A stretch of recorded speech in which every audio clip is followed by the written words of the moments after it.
প্রিয় শিক্ষার্থী, আসসালামু আলাইকুম। তোমরা নিশ্চয়ই ভালো আছো।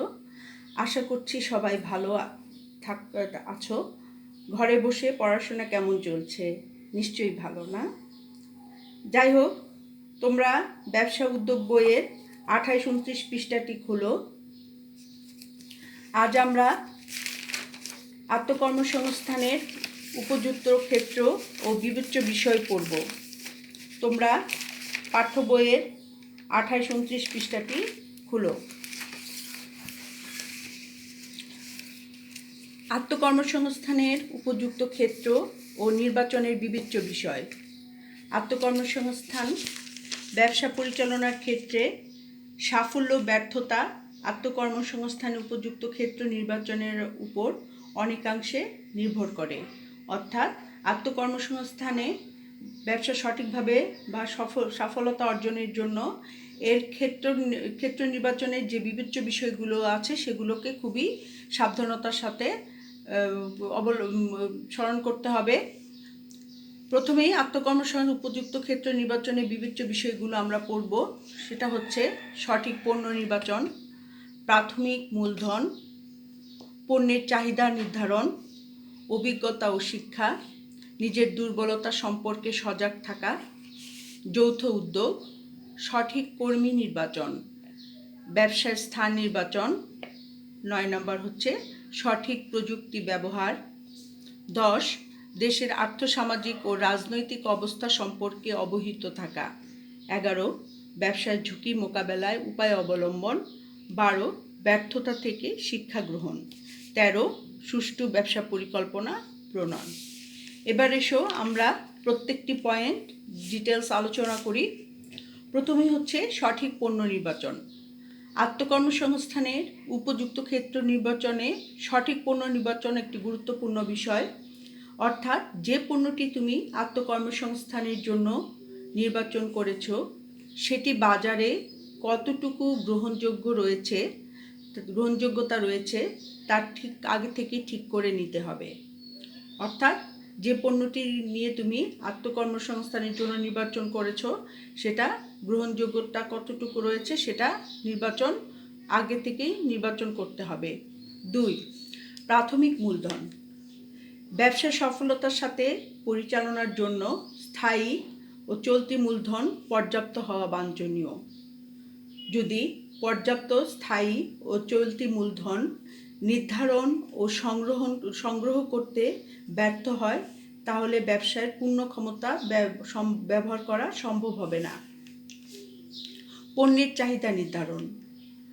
পণ্যের চাহিদা নির্বাচন করা হয় বাজার জরিপের মাধ্যমে। বাজার জরিপটা হচ্ছে যে পণ্যটি তুমি আত্মকর্মসংস্থানের জন্য বা বাজারে তুমি ছাড়বে সে পণ্যটি বাজারে চাহিদা আছে কিনা তা নিরূপণ করা। এই বাজার জরিপের মাধ্যমেই পণ্যের চাহিদা নিরূপণ করা যায়। তাই পণ্যের বাজারের পরিধি ও বাজারজাতকরণের কৌশল ব্যবসার আগে থেকেই নির্ধারণ করতে হবে। অভিজ্ঞতা ও শিক্ষা। উদ্যোক্তার পূর্ব অভিজ্ঞতা এবং ব্যবস্থাপনা বিষয়ে উপযুক্ত জ্ঞান ব্যবসার সফল হতে সাহায্য করে। গবেষণায় দেখা গিয়েছে যে মালিকের ব্যবসার পূর্ব অভিজ্ঞতার অভাব ব্যবসার ব্যর্থতার অন্যতম কারণ। নিজের দুর্বলতা সম্পর্কে সজাগ থাকা। নিজের দুর্বলতা সম্পর্কে সজাগ থাকা আত্মকর্মসংস্থানের ক্ষেত্র নির্বাচনের একটি গুরুত্বপূর্ণ বিষয়। শিল্পোদ্যোক্তা যদি নিজের দুর্বলতা সম্পর্কে সজাগ থাকেন তবে ব্যবসা পরিচালনার ক্ষেত্রে যে কোনো সংকট এড়াতে পারবেন। যৌথ উদ্যোগ পারিবারিক সহযোগিতা ও যৌথ উদ্যোগ ব্যবসার সফলতা অর্জনের একটি গুরুত্বপূর্ণ উপাদান। তাই দেখা যায় যে ব্যবসায় যৌথ উদ্যোগে পরিচালিত হচ্ছে সে সকল ব্যবসা সফলতা অর্জন করতে পারছে। সঠিক কর্মী নির্বাচন। সেটি ব্যবসা আত্মকর্মসংস্থান ক্ষেত্র নির্বাচনের একটি উল্লেখযোগ্য বিষয়। সঠিক কর্মী নির্বাচন বা ব্যবসা পরিচালনার জন্য যে সকল কর্মী নিয়োগ করা হবে তাদেরকে অবশ্যই যোগ্যতা সম্পন্ন হতে হবে। এক্ষেত্রে কর্মী নির্বাচনে কর্মীদের শিক্ষাগত যোগ্যতা, পেশাগত দক্ষতা, বিশ্বস্ততা প্রভৃতি মানদণ্ড হিসাবে যাচাই করে কর্মীদের নির্বাচন করতে হবে। ব্যবসার স্থান নির্বাচন। ব্যবসার স্থান নির্বাচনের ক্ষেত্রে কাঁচামালের সহজলভ্যতা, বাজারজাতকরণের সুবিধা, অবকাঠামোগত সুবিধা বিবেচনা করতে হবে। সঠিক প্রযুক্তি ব্যবহার। ব্যবসায় সঠিক প্রযুক্তির ব্যবহার প্রয়োজনবোধে স্থানীয় আমদানিকৃত প্রযুক্তি সংমিশ্রণ ব্যবসার সাফল্য অর্জনের পথ সুগম করে। অর্থাৎ ব্যবসায়ের সঠিক প্রযুক্তি ব্যবহার এবং আমদানিকৃত প্রযুক্তির সংমিশ্রণের মাধ্যমে ব্যবসার পথ সুগম করতে সাহায্য করবে। দেশের আর্থসামাজিক রাজনৈতিক অবস্থা সম্পর্কে অবহিত থাকা। আমরা জানি দেশের অর্থনৈতিক অবস্থা ব্যবসায় সাফল্যকে প্রভাবিত করে।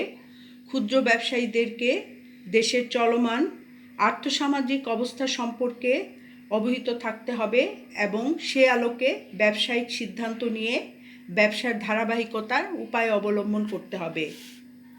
ব্যবসায় ঝুঁকি মোকাবেলায় উপায় অবলম্বন।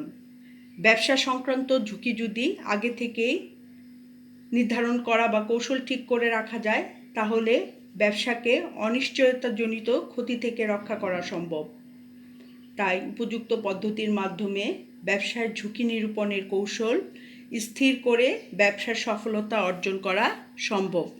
ব্যর্থতা থেকে শিক্ষা গ্রহণ। ব্যবসায় একবার ব্যর্থ হলে ব্যর্থতাগুলো পুঙ্খানুপুঙ্খভাবে বিশ্লেষণ করে হতাশ না হয়ে শিক্ষা গ্রহণ করে নতুনভাবে কাজ শুরু করার ব্যবসার সাফল্য নিশ্চিত হয়। অর্থাৎ একবার ব্যর্থ হলে সেই ব্যর্থতাগুলোকে পুঙ্খানুপুঙ্খভাবে বিশ্লেষণ করতে হবে এবং হতাশ না হয়ে সেই শিক্ষাগুলোকে নতুনভাবে গ্রহণ করে কাজ শুরু করলে ব্যবসার সাফল্য অর্জন করা সম্ভব। সুষ্ঠু ব্যবসা পরিকল্পনা প্রণয়ন। ব্যবসার সফলতা অর্জনের আরেকটি বিবেচ্য বিষয় হচ্ছে সঠিক ব্যবসা পরিকল্পনা প্রণয়ন। ব্যবসায় হাত দেওয়ার পূর্বেই ব্যবসায় কাজ কখন কিভাবে করা হবে তার অগ্রিম চিন্তাই হচ্ছে পরিকল্পনা। আর এই পরিকল্পনা যত বেশি সমৃদ্ধ হবে ব্যবসায় সফল হওয়ার নিশ্চয়তাকে তত বেশি হবে। শিক্ষার্থীরা, আমরা এতক্ষণ কর্মসংস্থানের ক্ষেত্র নির্বাচনের বিবেচ্য বিষয়সমূহ পড়লাম। এবার আমরা স্থানের নিজেদের উদ্বুদ্ধকরণে কি করতে হবে তা পড়ব। তোমরা ব্যবসায় উদ্যোগ বইয়ের 30-31 পৃষ্ঠাটি খুলো। আত্মকর্মসংস্থানের উদ্বুদ্ধকরণ অর্থাৎ হচ্ছে